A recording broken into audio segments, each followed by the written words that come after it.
All right, Cowboys. Is it actually your year? It's not, no.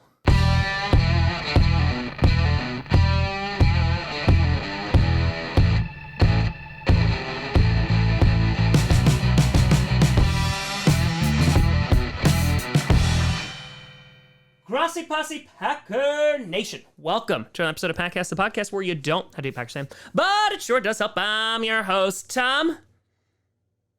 Let's talk about the NFC East. Grossi, and today, just like we did yesterday breaking down the NFC North, it's time to break down the NFC East, predict who I think is going to be winning that division.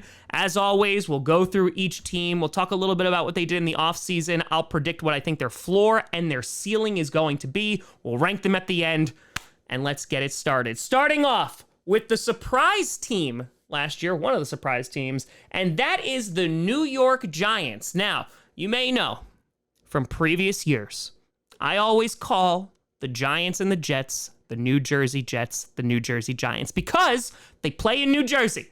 They do. I've driven there. I've smelled the swamps of the Meadowlands. But for the Giants, they get a pass this year. Why? Because they beat the Minnesota Vikings in the playoffs, and for that, I'm eternally grateful. But the Giants had obviously a surprise year last season in which Daniel Jones was effective. He didn't turn the ball over as much. Saquon Barkley returned to form, and that defense was pretty decent as well. And they did this with basically no wide receivers. Yeah, looking at you, Kenny Golladay. But the Giants were able to make the postseason, and not only do that, they were able to win in the wild card round before losing to the Eagles. Brian Daboll came in, kind of revamped that team. They were trying to get over the plague that was Gettleman, kind of get rid of some players, some contracts that were really holding them back. They had some nice drafts, and now there's expectations for the Giants because last year they were able to go under the radar, and they're like, okay, yeah, they're a good team. I don't know if they're great, but this year they're going to be looking to build upon that. Of course, they go out and they get Waller from the Raiders, who, while does have some injury issues, is a great tight end when he is healthy. They went out and they got some wide receivers, Hyatt, the speedy guy, who I imagine they're going to use a ton of different packages with. And I just think that this year, the Giants should be a very solid football team. You're going to want to see Daniel Jones take that next step. They didn't give Saquon Barkley a massive contract. They just gave him $1 million and said, here you go, buddy. Be happy now. Meanwhile, as we were talking about with Daniel Jones, I think that offense doesn't really function without Barkley. So Jones, if he's able to limit the amount of interceptions like he did last year, the Giants are going to be pretty darn good. Now, I will say, Daniel Jones, I'm whelmed by him. I mean, hell, you had this footage coming out of camp earlier.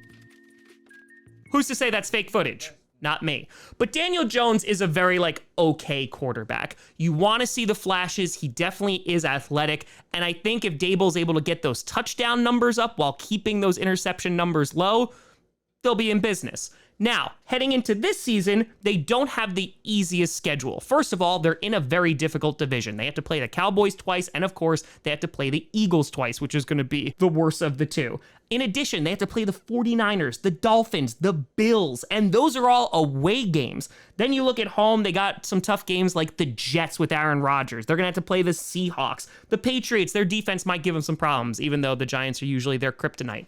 My point being is that this is no walk in the park, and for the entire NFC East, they have a pretty rough gambit they're going to have to go through. And so based off of that, and a number of teams I think they're going to have issues with, I see their floor at about 7-10. And the reason why it's not lower is because I really believe in Brian Daboll, and they're going to be able to build off what they did last season. And I see their ceiling around 10-7. So it's a swing of 3 games, and those 3 games can mean, hey, we're going to the playoffs or we're finishing third in the division. Because I think you're going to have potentially 3 teams that are going to be vying for a playoff spot, and they're also in a terribly weak conference in the NFC. So that's where I see the Giants this season. Then, how about them Cowboys? You got the frackin' Cowboys. Every year, this is our year. This is our year. And listen, they made some nice moves. I really like the fact that they went out and got Brandon Cooks. They go out and they shore up their secondary with Stephon Gilmore. And Diggs, listen, I know we make fun of him a lot because He gets a lot of interceptions, but he also lets up a ton of yards. But he is a good corner. That defense, I'm really interested to see how they're going to do. Mozzie Smith, I think, should help stop the run. And of course, on the offensive side of things, you got Michael Gallup returning, and CeeDee Lamb should pick up right where he left off last year. And on top of that, you have Tony Pollard, who's finally going to get the majority of the carries. Cowboys fans have been begging Jerry Jones to say, please say goodbye to Zeke, or at least put him down to RB2. Well, after putting him at center, here you go. I think the Cowboys definitely have enough firepower to be a good team this year. As we mentioned, the conference is bad, and it is likely that they are going to make the playoffs. However, they're in a situation similar to the Giants where they don't have an easy schedule. Not only do they have to play the Eagles twice, but they're another team, the 49ers, the Chargers, the Bills, the Dolphins, the Jets. This is not going to be a walk in the park for the Cowboys. And so because I think there's so much talent on their team, I think they'll be fine. I have their floor at 8-9 and their ceiling at 12-5.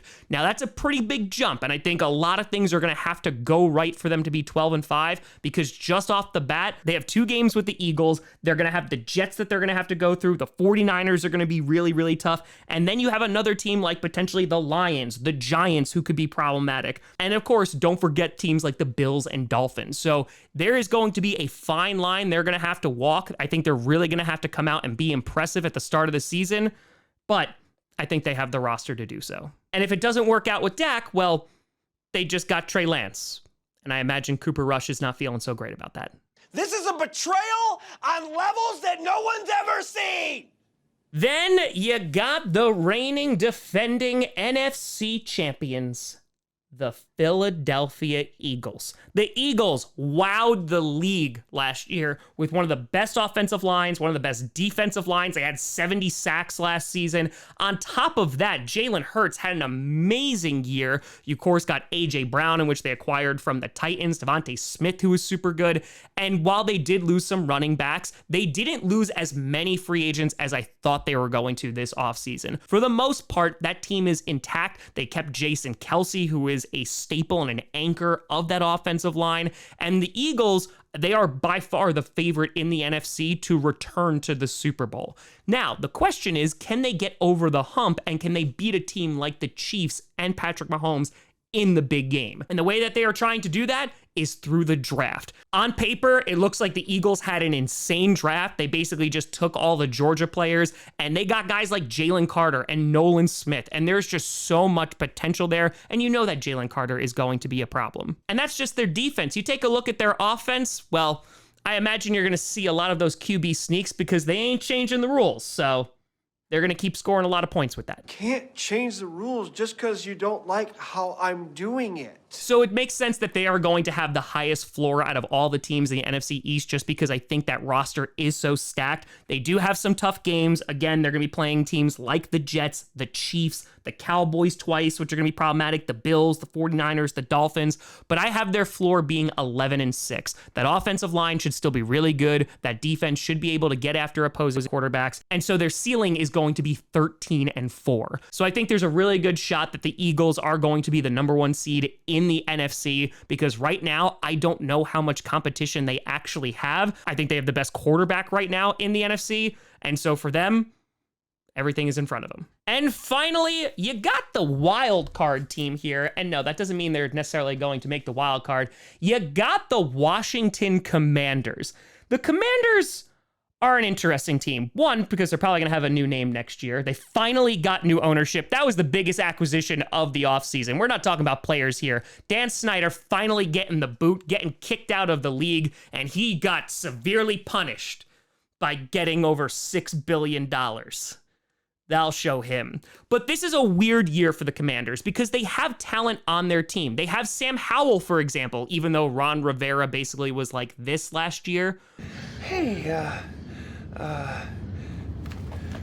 look, I'm gonna be totally honest with you.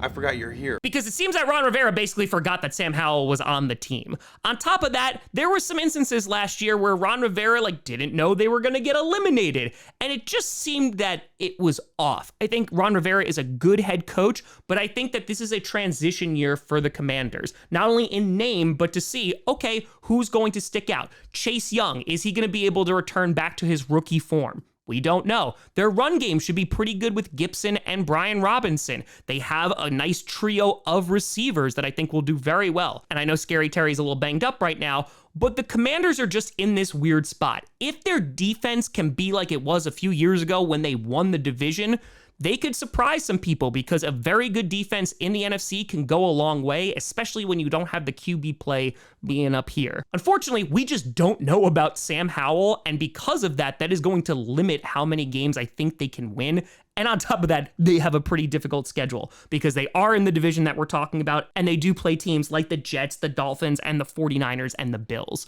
So because of that, and because of that unknown, I have their floor at 4-13. I think that's if everything goes wrong. I don't think they will be that bad, but I have their ceiling only at 8-9. And again, a lot of that is just because there are question marks with Sam Howell. We don't know. I think there's a good supporting cast around him. And like I said, if that defense is really good, they will win more football games. But because of the question marks and some of the coaching decisions, even though they got Eric Bieniemy, I think they're a bit limited on how high they can go this season. And so if we're taking each team's ceiling, this is how I see the East playing out. You got the Eagles finishing in first, the Cowboys in second, the Giants in third, and the Commanders in fourth. And again, I think there are some teams in this division that can surprise some people, but their schedule is not going to make it easy. But let me know what you think down in the comments below. You know, find me at TomGrossiComedy.com or TomGrossiComedy, all social media, see down below. Check out Patcast on SoundCloud, iTunes, Google Play Music, Spotify, and of course, YouTube. And a big shout and thank you to all the patrons over at patreon.com/TomGrossiComedy and the YouTube members. But thank you so much for watching. I'm Tom Grossi. And as always, go Pack Go.